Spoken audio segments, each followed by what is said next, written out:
My husband's mother called me a fake woman because I couldn't give her grandchildren. I don't know what to do. Hello, old friends. I've named her Piercing Patty because of her penchant for piercing attorney-client privilege, and also because, fuck her, her real name is Patricia. Does it feel good to have your privacy compromised, Patty? Yeah, my client probably didn't like it either, you nosy bitch. I deleted my posts because I quite like my job and wish to keep it, but you guys kinda get the gist from the previous paragraph, so let's play some catch up. Last you heard of me, I was trying my very best to forgive her, because up until then she had been a very good? No, that's not it, adequate. She was a very adequate meal to me? Well, now she's number one on my blacklist, followed closely by people who stick their chewed gum on the underside of tables and people who don't like dogs. This is the saga of how she and I came to be NC. It is very long with a lot of moving parts, so I'll likely have to break this story into several posts.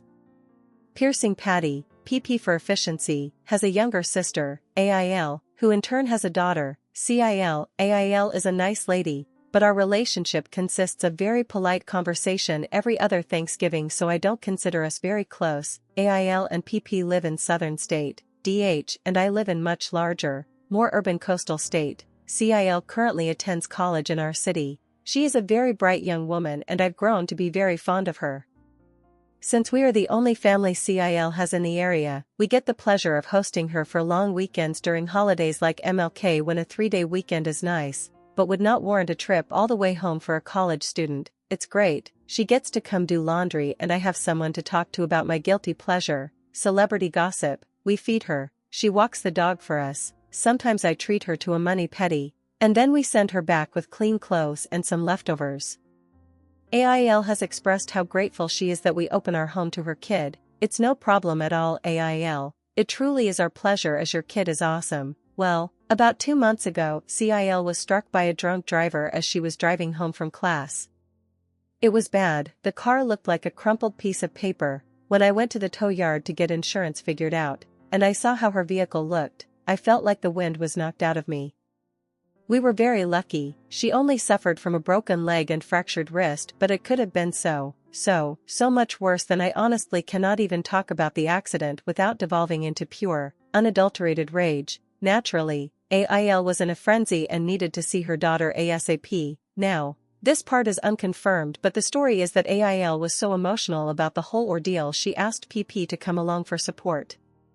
I think the more obvious reality is that PP invited herself along and AIL didn't have the capacity to say no to her because hello, her child is injured. PP, I'm on to you. All those times I thought I was being paranoid? I wasn't. I see you now clear as day. You are committed to the long con. I know this won't make sense to you guys yet, but it will in my next few posts. DH and I obviously got to the hospital first. We saw Sil, made sure she was okay. DH stayed with her while the doctors did doctor things, and I went off to do lawyer things, because if you think you can get drunk and T-bone the only other person in my life who even knows the name of all the Kardashians, you got another thing coming?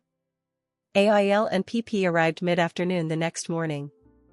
They literally booked the next flight out. Cool, I get it, but we did call you guys to tell you that Sil was pretty much a-okay, so maybe you could have slowed your roll a bit and planned this trip a little more carefully, as in, where are you going to stay when you get into town, AIL and PP? Of course you expect IT to be my house. Why wouldn't it be? It's not like I banned PP from it for breaking into my home office and doing shit that would get my metaphorical ass kicked by the state bar or anything, but since Sil is in the hospital, I'm the one that's going to look like the asshole for following through with my rules. Next up. Part 2, PP almost gets arrested twice. In Part 3, the unforgivable thing. Update 2, Piercing Patty almost gets arrested, twice. So last we left off there was a small family reunion at the hospital. Sil, DH, me, AIL, and the star of our show, Piercing Patty. AIL came swooping into the hospital just mopping it up left and right. She was fluffing pillows, talking to doctors, calling whoever it is you need to call when your kid is fucked up. Meanwhile, PP is sitting in the corner acting really tired. Now, I say acting really tired because it was her comical adaptation of how a tired person would act. She was dramatically yawning, stretching her arms, rubbing her eyes. She looked like a French mime. She didn't say it outright, but I knew she wanted to go home with me and DH, too fucking bad, as soon as I saw that Sil was being cared for by her doting mother. I was ready to peace out. I was wiped. I gave DH the signal we use at cocktail parties to indicate let's GTFO, and we put on our coats. PP stops us and has the audacity to say, well, what about me? What about you? PP? For once, for goddamn once, none of this is about you. Where am I supposed to stay? Fucking, don't you creatures live in a cookie tree or some shit? I pause for a second and realize it's not about me either. Fully ignoring PP, I turned to AIL and asked her where she had intended on staying. AIL tells me she plans on staying at the hotel adjacent to the hospital because they didn't rent a car and she wanted to be accessible to daughter. You know, like a normal person, so there you go, PP. If the real reason you came was to help AIL, then I guess your ass is staying at that hotel too, but alas, logic does not shame a just normal. PP, can I come home with you guys to rest for a few hours? DH shoots me a glance because he knows I'm about to pop off and he giving me the go easy eyes. Me no, PP, hi I not me, because AIL needs help with her daughter, that's the sole reason you came isn't it ha, bitch, I know it ain't, you mad we skipped 2017 holiday season with you and you want to get back into my house, over my dead body, PP, oh, AIL is fine without me for a few hours, me then why did you even come anyways, DH and I don't have time to chauffeur you back and forth all day? We have a lot of work to catch up on and we're going home, PP, oh, I'll just call a cab later, what do you kids call it? A goober, you know damn well what it's called, I shoved you into one 6 months ago so your dumbass could get to the airport. At this point I knew what she was doing, I felt kind of paranoid up until now but she kept pushing and pushing to come back into my home after I threw her out and I was going to push back, DH, well, if you need a place to nap just for a couple of hours. Me. Then go check into your hotel, Patricia, everyone's had a long night, DH knows he almost fucked up real bad, so he just shut up and left the room. I followed, DH and I get home, we crawl into bed and sleep for exactly 1 hour before our phones start ringing. It's the gate guard, okay, so let's back up for a second dash, we bought a house in a gated community less than a year ago. To enter into the community, you either need a beeping box on your dashboard or your name needs to be added by a resident of the community to the gate list. Do you see where this is going? Guard calls us and tells us that a car just dropped off a lady who is screaming at him. She is repeating over and over that she is DH's mother and demands to be let in. She is saying that she used to be on the list so there must be a mistake. There's no mistake, PP. I took you off that damn thing almost immediately after I exorcised you for my home. Begone, Satan, DH groans and puts on pants to go wrangle his mother. This is the best part my llamas, so before he can make the approximately 1-minute drive to the front gate, PP goes ballistic. She charges the little booth that the guards have and starts throwing things, staplers, radios, stationery, all airborne. She got a few good throws in there too. The guards tell me she made contact with a pen cup, one of them suffered a blow to the noggin, / obviously they call the cops. DH calls me and tells me to get down there because they're about to arrest her, and I say, oh no, she had better call a lawyer, huh? Okay, disclaimer I love my husband very much and I do not feel good about leaving him high and dry to deal with the cops, but WTF was she thinking just showing up like that? What was the best case scenario in her mind? That we were going to welcome her into our home again and then everybody hugs and drinks hot tea together? Idiot. In the end DH talked them out of pressing charges because she was playing up the little old lady routine pretty hard. He drove her back to the hotel but that incident made her zero in on the seismic shift in my relationship with her. I didn't even come to the gate to deal with her. She had lost control over me. She could not get to me because she couldn't reach me anymore, either emotionally or physically. And as we all know, this is the recipe for an extinction burst. Bake at 350 F for 20 minutes until golden brown and toothpick comes out clean. Eek. This got longer than I expected so I will tell you guys of her second run-in with the cops in part 2. 5. Update 2. 5. Piercing Patty almost gets arrested the second time. Some of you expressed how disappointing it is that I am back here again and I agree. I truly thought PP and I were on the mend and that we were going to be one of the lucky ones that survived to just no incident. I wanted to forgive her but I needed time to heal. She, however, did not feel As if I was forgiving fast enough, and for the past 6 months or so has been trying to needle herself back into our lives. It began with her asking once a month if she could visit, and then it became every week, and then it became an almost daily chore to tell her, "No, you cannot stay with us, we aren't over what you did yet, like a scab, if you keep picking at me I can never heal." So her presence in my home became my hill to die on. I never lied to protect her feelings. I never gave her the runaround, and every time she asked me directly if she could come stay with us I told her the truth. "I do not trust you here anymore because of your actions," but still, she persisted. So after the hilarious gate incident, or as I call it, Gate, I was stuck in an awkward position. You see, I still wanted to go see Sil in the hospital and make sure Elle had all the tools she needed to do her moaming. But I definitely didn't want to interact with PP. Alas, I went anyways because I loved Sil more than I hated PP. Elle needed some rest after all the excitement died down, and so I told her to go back to the hotel and I would take an evening shift with Sil. I brought Sil all her favorite junk foods and some fashion magazines.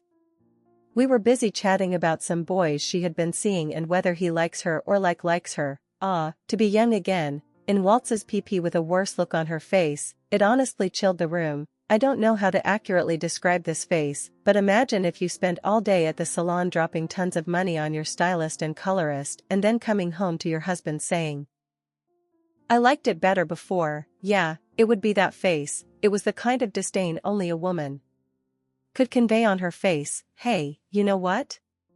This isn't about me, we are both here for Sil, and I will just deflect to ease the tension. We can have World War III when we aren't caring for a broken-legged college student. Me, hello, Patricia. I don't know why, but it cracks me up to be so formal with her. Like, suck it we ain't friends anymore. PP, what are you doing here? Sil, we're just hanging out. What are you doing here? PP. Where's mom?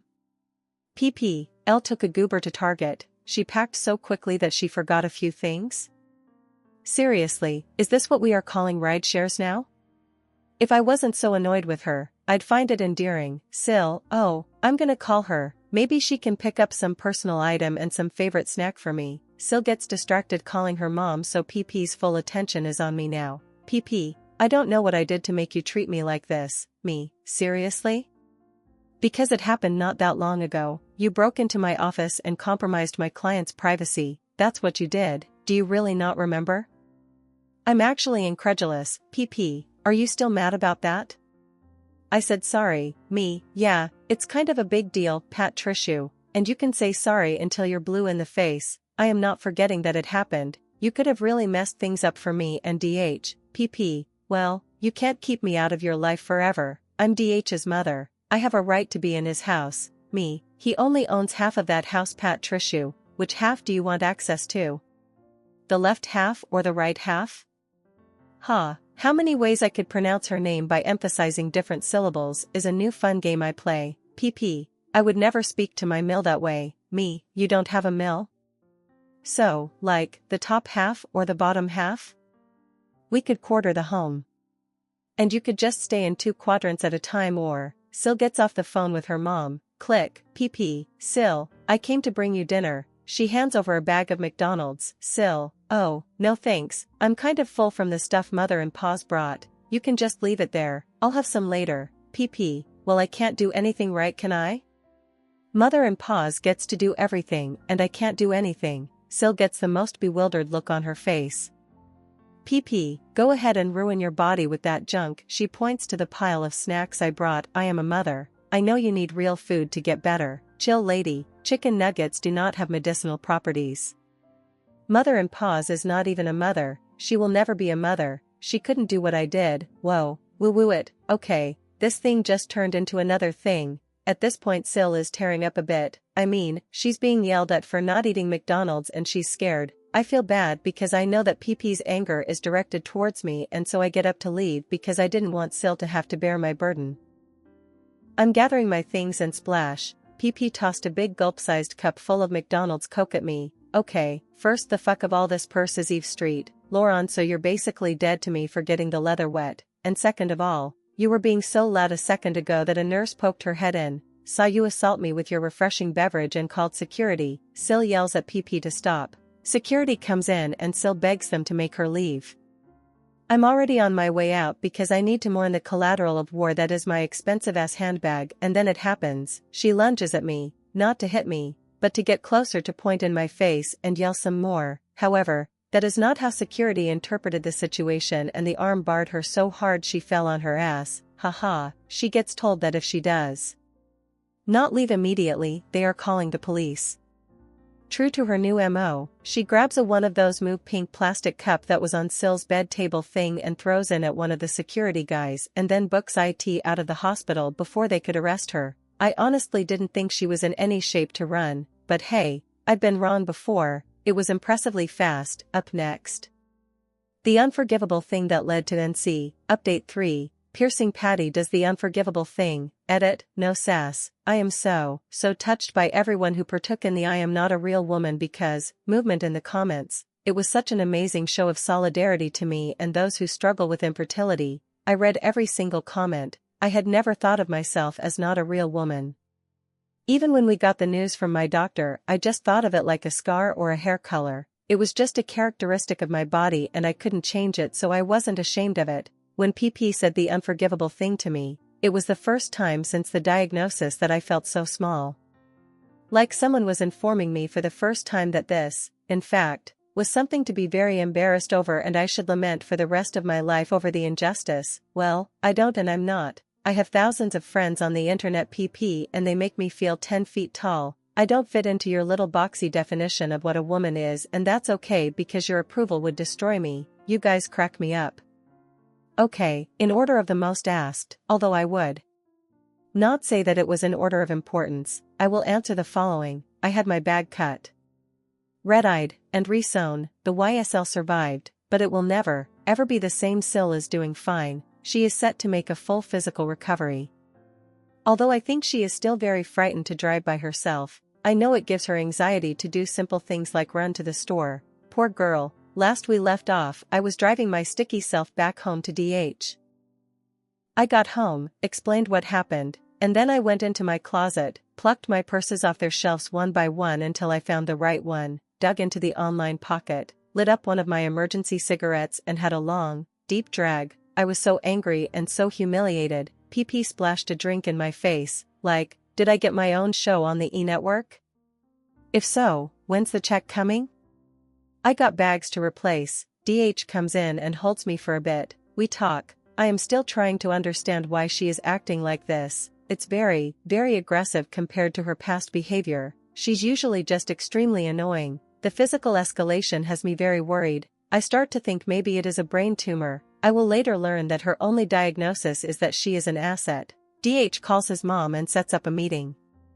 She tries to tell her side of the story, but it's honestly so absurd that nothing makes sense, and he ends up being even more confused after she tries to explain to him what happened. We absolutely cannot go on like this. As luck would have it, Ale, who is now furious at PP for yelling at her infirm daughter, has kicked her out of the hotel room they shared, and now PP has booked a flight back to Southern State because she has nowhere to stay.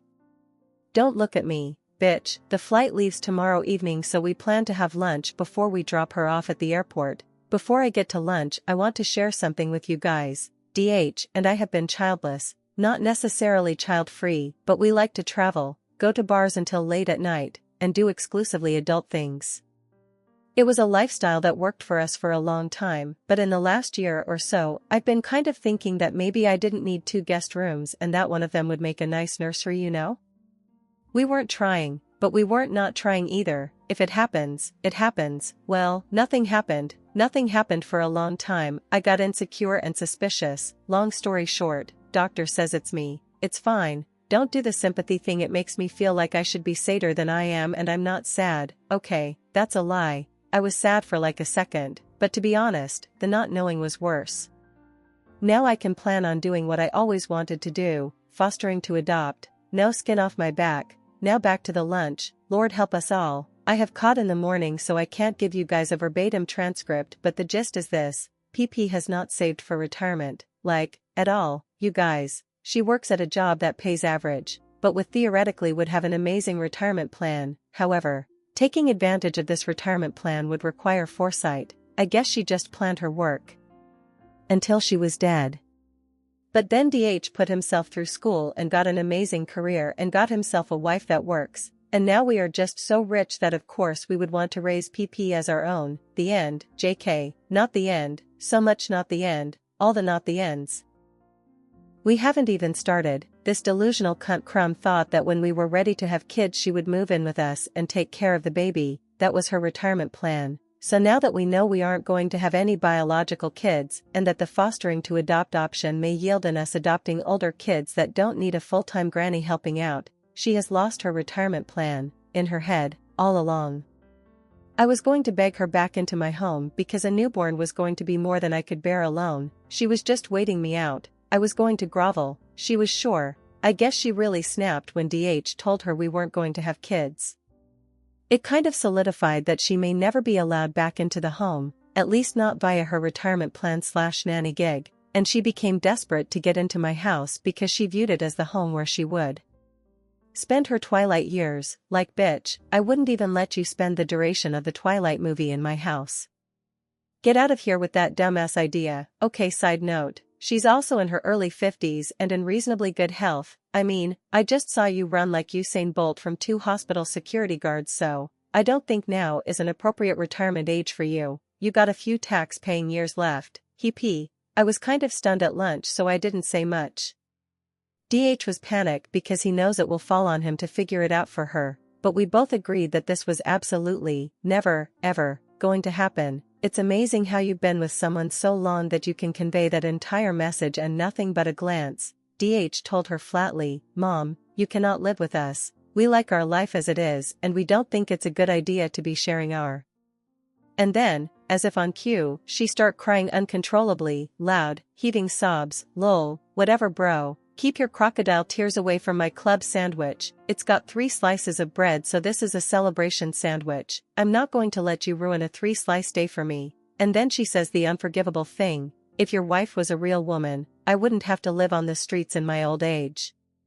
Okay, I'm going to need a 4th slice of bread. You just turned my happy sandwich into a sad sandwich. Ah, ouch, I'm a real woman, fuck you. That statement really hurt my feelings for some reason. Usually when she talks I just let the words roll right past me, but this was an act of war. BP, you can't just violate the Geneva Convention like that and expect no retaliation. Shrug.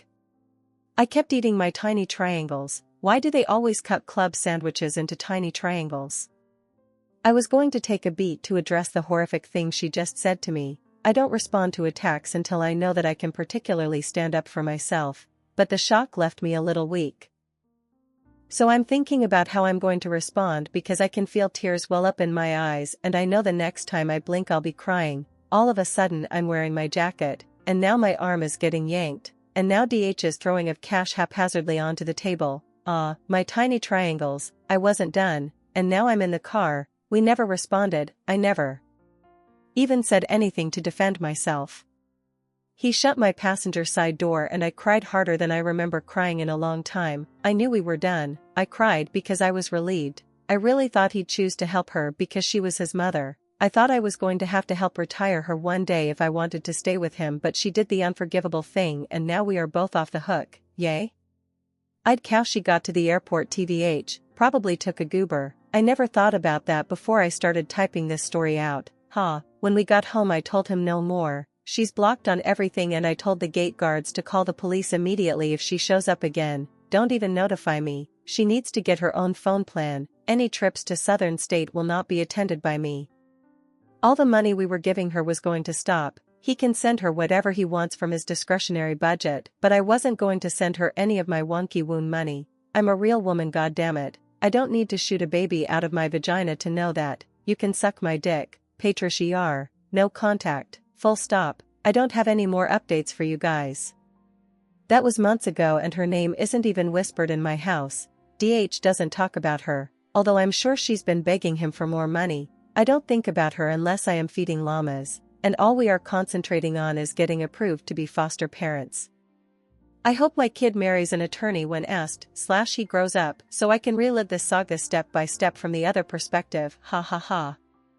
I've been tossing fountain drinks at dartboards for practice. The op literally posted a whole saga of stories. These are some of the other stories the op posted. Update 4, piercing Patty in my engagement ring. A few of you guys requested some backstories about piercing Patty aka Patricia after my last odyssey on her journey to NC. This is hilarious for 2 reasons. 1, you know there definitely existed Beck, and 2, you knew it'd be good enough to retell. Someone recently made a post about a class ring on here and it reminded me of my engagement ring pissing contest with PP. This isn't a full meal llamas, but that's okay because it's bikini season and all we need is a light snack and a cold sangria. Immediately following my law school graduation, DH, then BF, took me out a long weekend getaway. I'm serious about the immediately part. I basically walked across that stage, took some pictures with my family. We met at local restaurant for a meal and some champagne, and I left for the trip still wearing the most expensive outfit I own, my graduation gown. Oh God, the student loans. We couldn't go anywhere far because I needed to begin preparing for the bar exam the very next Monday, so a weekend was all I could spare to celebrate. DH drove us to a sleepy coastal town and we stayed at one of those B&Bs that have seashell soaps in the bathroom. We spent the entire weekend sleeping in and letting the warmth of the sun wake us, having late-night dinners in dim restaurants over good wine and hushed whispers, and, inevitably, arguing whether the seashell soaps were for decoration or utility. It was one of the most romantic trips of my life. On Saturday night, after we had one of the funniest seafood meals of our lives, 2 drunk kids with plastic bibs and crab mallets, we took a walk along the beach to relax a little more before driving back the next day. The sun was just setting and the breeze was perfect, and I guess DH couldn't wait any longer, so he popped the question, except, he wasn't planning on proposing, at least not this weekend. It was always an eventually situation for us, but I didn't really pressure him and we always had the whole shore, when we finished school mentality, but the weekend was just too perfect and I literally just finished school, so it was kind of cute he wouldn't wait a moment longer. Now, being as how it was so spontaneous, he didn't have a ring for me, he just slipped off his class ring and proposed with it. I was so happy, you guys, not because I get to marry the love of my life, but because DH ordered his class ring a few sizes too small and wore it on his pinky, and I always thought I made him look like a 1970s pimp, haha. Him giving me his ring took care of the fashion faux pas and it had the added bonus of me being engaged. We called our parents, got the appropriate reactions, minus PP wanting to come see us right away, and kind of forgot that we were engaged because I was studying for the bar. Once I was done with that horrid exam I felt giddy. That whole blushing bride thing hit me like a ton of bricks. I was nearing 30 when I finished law school. There was no reason for me to be giggling that much. Finally, I wasn't such a mean bookworm anymore, and that meant that PP could visit us because from the moment we told her we were engaged, she was begging to come visit us so we could all celebrate together. So PP comes to town and without any polite small talk, asked to see the ring. I flash it quickly because I know this ain't my real engagement ring, so I try not show it off too much knowing that it will confuse people when I get my actual ring.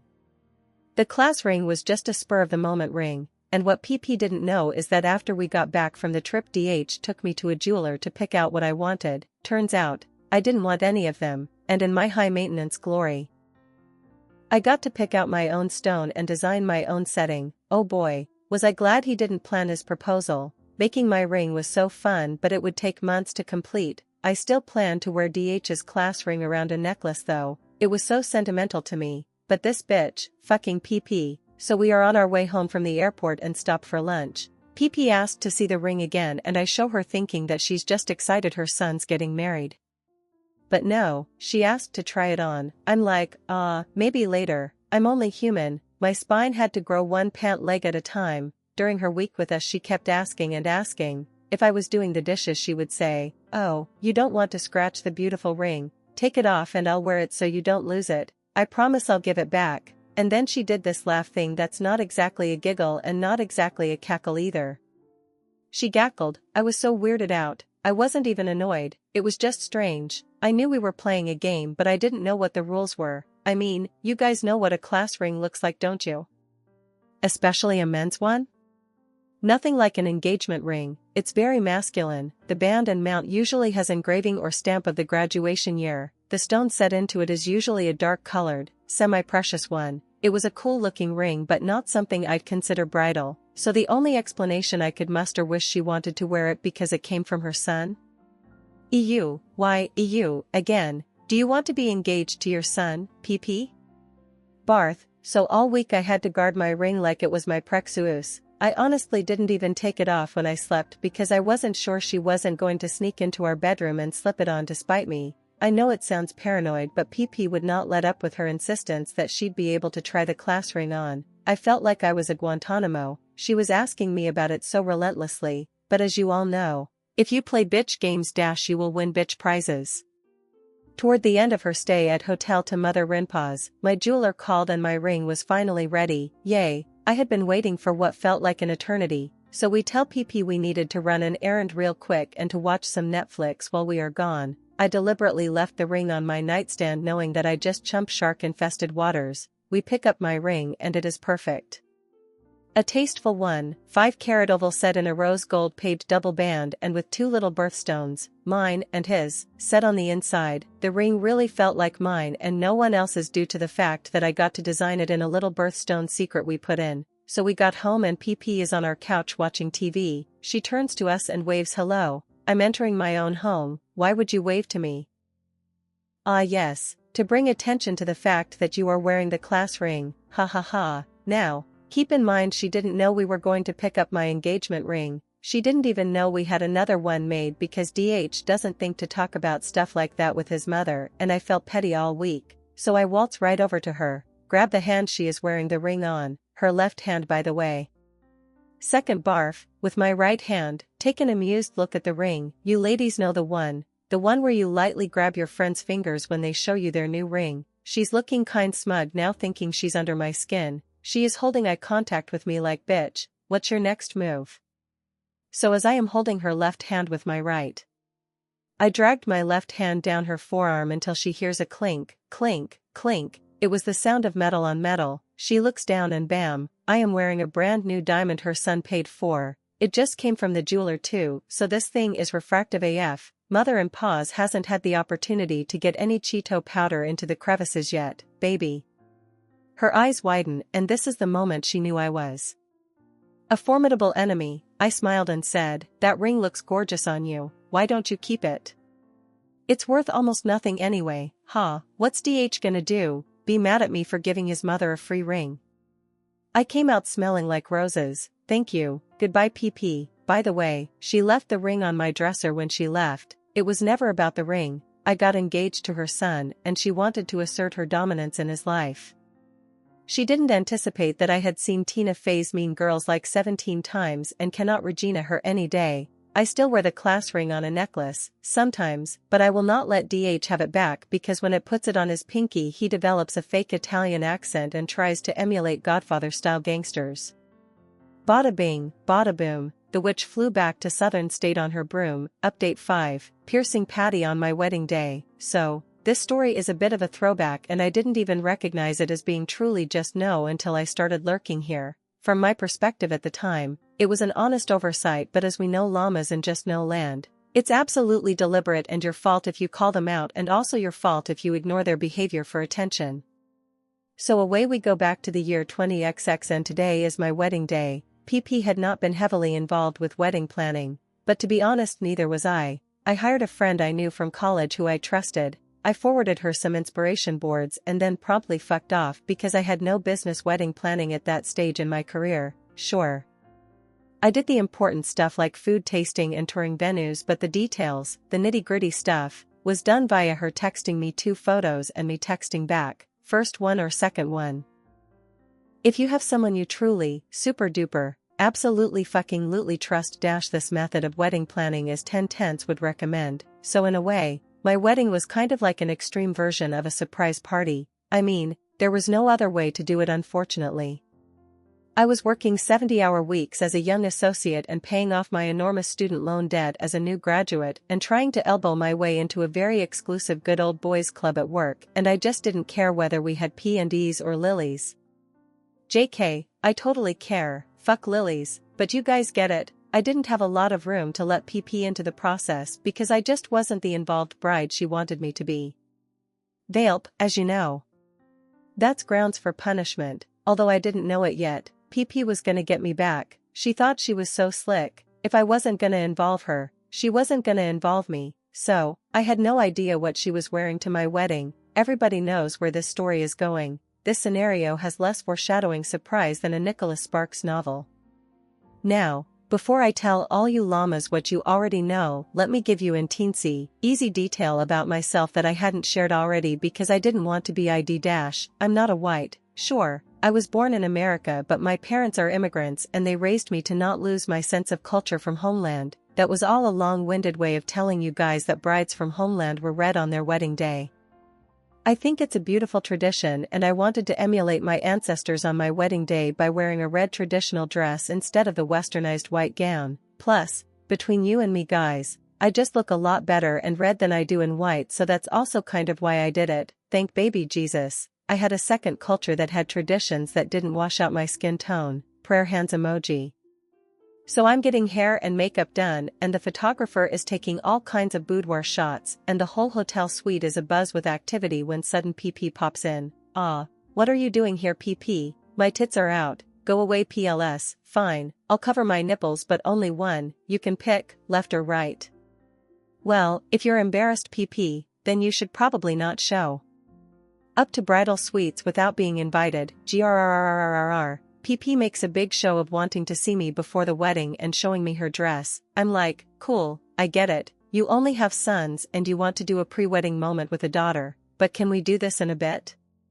I'm kind of in the middle of something here. Nope, it's right now or no other option. It's going to be right now because my name is Patty and I'm the center of the universe. I waved her off and basically spouted something along the lines of sure, put it on and let me see. It was a white wedding dress. It wasn't a straight-up ball gown like I've seen some mills wear on this sub, but it was definitely a wedding dress for an older bride. Think, I'm on my 4th wedding but I've only had 2 grooms vibes. Below the knee length with lots of beading and lace, a keyhole back, a rhinestone cinch belt. I was so blind, I had no idea WTF she was up to. Lomas, I thought she looked nice and I was actually kind of relieved she wasn't going to show up in something more QVC-like. It was, by all accounts, an elegant dress if you wanted to remarry someone else now that your first husband confirmed his years-long affair with his receptionist. I smiled at PP, told her she looked stunning, and asked if she would like to see me in my dress. I thought we were bonding. Poor, naive, mother in pause. PP says yes, and so I go to the other room with my mom so she can help me into my dress and we emerge victorious. I thought I shined up like a new penny. I had never, before a sense, felt that beautiful. Everyone in that room was tearing up and gushing, but my photographer sent me some shots of PP's face looking like she just stepped in dog poo with her new Manolo Blahniks. I mean, her face was bad. I had to blur the background on some and crop her out completely for a few of the shots. PP had no idea was I going traditional with my dress. It never even occurred to her that wedding dresses could be in any color but white. Yeah, they can no-centric bitch. She was trying to upstage me, but due to her inability to Google my homeland, she kind of just looked like a jackass. How could she tantrum though? It would require that she admits she was trying to piss off the bride. The situation was so good and juicy I was mad I didn't even plan it. Not that I planned anything that day. LOL. Bonus, in homeland, you actually wear white to funerals. My grandma, God bless her heart, doesn't speak that much English, since grandma loves to learn about American traditions so much. She thought everyone else would like her learn about her traditions too. She was just trying to make small talk with her new family-in-law by informing PP of our culture. What grandma meant to say to PP was, in my country we wear white to funerals. What actually came out of her sweet, adorable mouth was you looked dead. I did when I heard this story from a cousin. Ha ha ha. Honestly, when I think about it, sometimes it still makes me wheeze with laughter. And that's how PP tried to ruin my wedding but didn't, and also couldn't complain about it without looking like a psychopath who tried to ruin a wedding. The end.